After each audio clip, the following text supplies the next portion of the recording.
began leaping impossibly high. That's how the whispers started. London, 1837. Gaslight flickered, casting long, distorted shadows on cobbled streets, already thick with fog and fear. Queen Victoria was newly crowned, but a different kind of royalty was emerging from the darkness, a phantom, a devil, a terror known only as Spring-Heeled Jack.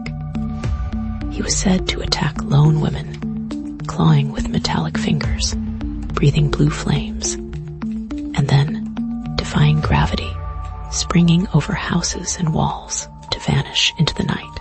The newspapers, hungry for sensationalism, lapped it up. And the city, already simmering with poverty and unrest, teetered on the edge of mass hysteria. But was he real, or simply a product of collective anxiety? A monster conjured from the depths of Victorian nightmares.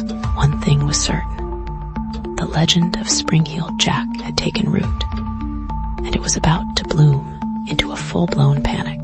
The first documented attack occurred in September of that year.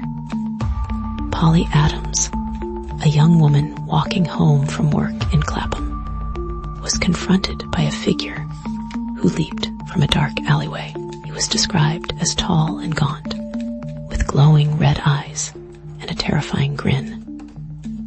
Adams claimed he tore at her clothes with claws, leaving her bruised and terrified. Word spread like wildfire, fueled by the penny dreadfuls and the lurid illustrations that depicted Jack as a demonic figure. Then, just a few weeks later, another incident. This time, Jane Alsop, an 18-year-old, answered a knock at her door late at night.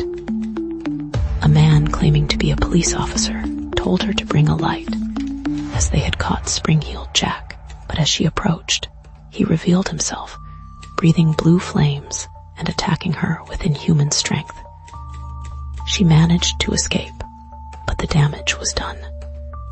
Fear had found a name, a face, and a method.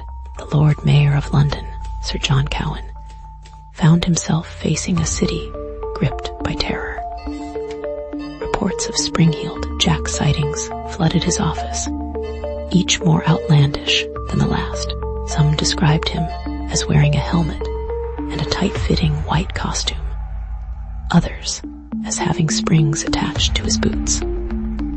Cowan, skeptical but under pressure, presented the matter to the public, acknowledging the growing anxiety but urging caution. He suspected that copycat offenders were exploiting the fear surrounding the original incidents. The problem was, nobody could agree on what the original incidents were. The descriptions were too varied, the witnesses too panicked. It was like trying to catch smoke with bare hands. Still, Cowan promised a thorough investigation, determined to quell the rising tide of hysteria before it consumed the city. The police investigation, hampered by the lack of concrete evidence and the unreliability of eyewitness accounts, floundered. Scotland Yard, in its infancy, was ill-equipped to deal with such a bizarre and elusive foe. They interviewed dozens of people, followed up on countless leads, but came up empty-handed. The newspapers, meanwhile, continued to fan the flames, printing increasingly sensationalized stories and fueling the public's obsession with Spring-Heeled Jack. Some theorized that he was a wealthy nobleman indulging in a macabre prank. Others believed he was a supernatural being, a demon escaped from hell. The only thing everyone agreed on was that he was dangerous, unpredictable, and seemingly unstoppable. One name kept surfacing in the rumors: Henry Beresford, the Marquis of Waterford. Known for his reckless behavior and penchant for practical jokes, Waterford had a reputation for being both eccentric and cruel. He was a notorious gambler and a member of the Corinthians, a group of wealthy young men who engaged in outrageous stunts and escapades. Some whispered that Waterford had made a bet that he could terrorize London and evade capture. The rumors gained traction when it was discovered that Waterford had a history of wearing disguises and performing acrobatic feats. He was also known to possess a strange, spring-loaded device that he claimed allowed him to jump to extraordinary heights. The police questioned Waterford, but he denied any involvement, and without concrete evidence, they were forced to release him. The attacks continued sporadically over the next few decades, spreading beyond London to other parts of England. Spring-heeled Jack became a figure of folklore, a boogeyman used to scare children, and a source of endless fascination for adults. In the 1870s, a wave of sightings occurred in Aldershot, a military town in Hampshire. Soldiers reported being attacked by a figure matching Jack's description, who would leap over the barracks walls and disappear into the night. One particularly harrowing incident involved a sentry who claimed that Jack had breathed blue flames into his face, leaving him temporarily blinded. These latest attacks led to renewed panic, and the police launched another investigation, determined to finally unmask the elusive terror. But here's where the story takes a darker turn. While the Marquis of Waterford was the prime suspect in the early attacks, he died in 1859. So, who was perpetrating these later incidents? Could it be a copycat, inspired by the original legend? Or was there something more sinister at play? A closer look at the reports from Aldershot reveals a detail that had been overlooked. The figure was often described as wearing some kind of metallic apparatus, possibly strapped to his chest. This detail, combined with the reports of blue flames, suggests a more technological explanation than supernatural. Perhaps Spring-heeled Jack wasn't a nobleman or a demon, but an inventor, using his skills to terrorize the unsuspecting public. The Aldershot attacks coincided with a period of rapid technological advancement.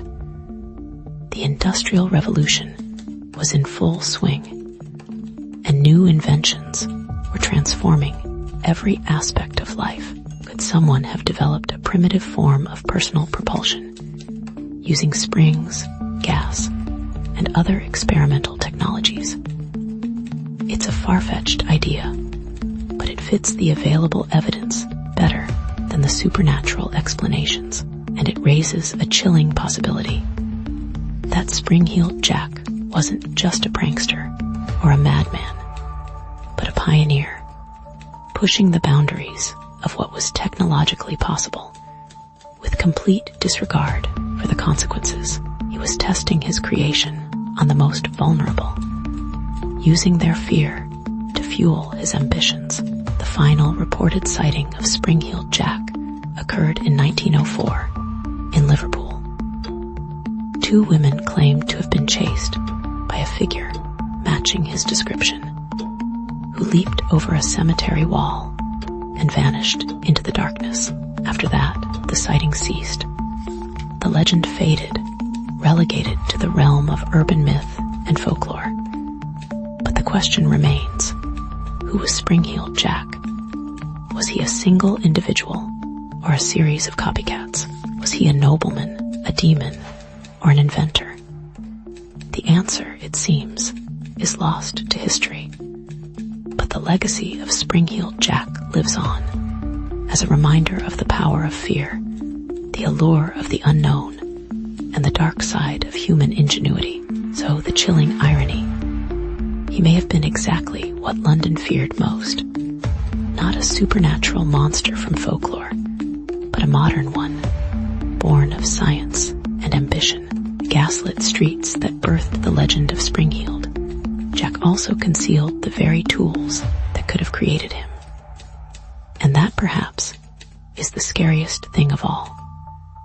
The possibility that the shadows held not devils, but the distorted reflections of our own relentless drive to innovate.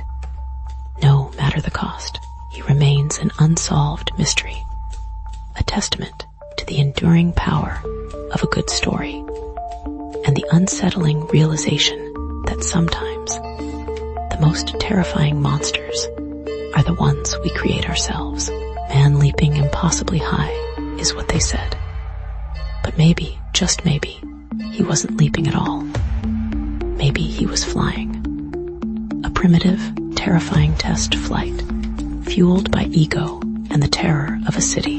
And the true horror isn't the mystery of his identity, but the nagging suspicion that somewhere, hidden in the archives, lies a blueprint, not for a monster, but for a machine capable of turning a man into a legend, and a city into a nightmare. A blueprint that could, one day, be rediscovered. The Victorian era was a time of great progress and innovation, but it was also a time of deep social inequality and widespread poverty. This created a breeding ground for fear and paranoia, which was easily exploited by figures like Spring-Heeled Jack.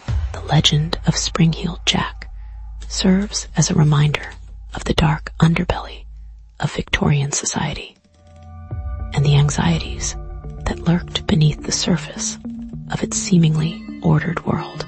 He was a symbol of the chaos and uncertainty that threatened to disrupt the rigid social hierarchy of the time. Consider the victims, predominantly women, often working class. Spring-Heeled Jack's attacks weren't random acts of violence.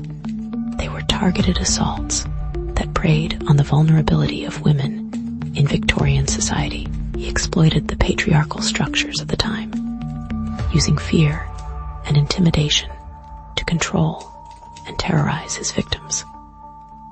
In a society where women were already marginalized and disenfranchised, Spring-Heeled Jack became a symbol of their powerlessness. He was the embodiment of their worst fears, a reminder of the constant threat of male violence. And what of the authorities? The police investigation was plagued by incompetence and a lack of resources. Scotland Yard, still in its early stages, was ill-equipped to deal with such a bizarre and elusive criminal. They were hampered by unreliable eyewitness accounts, conflicting descriptions, and a general lack of forensic evidence. The investigation was further complicated by the sensationalism of the press, which fueled the public's obsession with Spring-Heeled Jack and made it difficult to separate fact from fiction. The failure of the authorities to apprehend Spring-Heeled Jack only served to amplify the public's fear and distrust. Perhaps the most enduring aspect of the Spring-Heeled Jack legend is its ambiguity. Was he a single individual or a group of copycats? Was he a nobleman, a demon, or an inventor? The lack of definitive answers has allowed the legend to evolve and adapt over time, reflecting the changing anxieties and preoccupations of each generation. He has become a blank canvas onto which we project our fears and fantasies, a symbol of the unknown and the unknowable, and that, perhaps, is why the legend of Spring-Heeled Jack continues to haunt us to this day.